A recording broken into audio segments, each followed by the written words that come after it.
Со клима уреди за темните простории и постојано освежување со ладна вода, граѓаните се справуваат со екстремно високите температури. Кога мора да се излезе, тоа е или рано изутрина или доцна навечер кога сонцето попушта, а и тогаш подготвени со капи, шешир и лесна облека и вода. Особено постарите внимаваат најмногу, се придржуваат до препораките од лекарите и внимаваат редовно да внесуваат течности.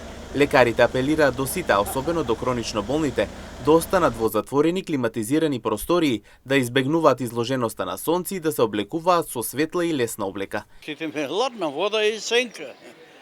Криење под сенка, дека на друго место. Под сенка. Под сенка, да.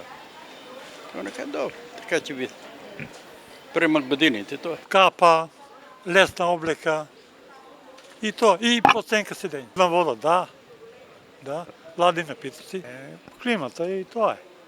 Сенки на планина, а дома со клима, да, обавезно капа синус.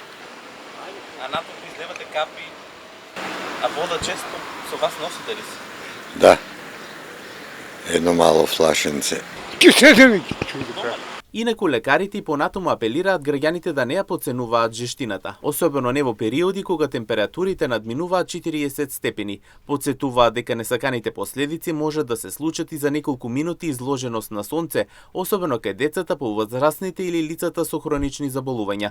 Препорачуваат задолжително носење на капа или шешир, очила за сонце, памучна облека, како и редовно внесување на течност, најмалку 2 до 3 литри вода дневно. Алкохолот, кофеинот треба да се избегнуваат, бидејќи дополнително го дехидрираат телото. За оние кои мора да излегуваат во текот на денот, советот е да бараат сенка и да прават почисти паузи, а за дома проветрување рано изутрена и доцна навечер со затворање на прозорците и ролетните, во нетоплиот дел од денот може значително да се намали внатрешната температура.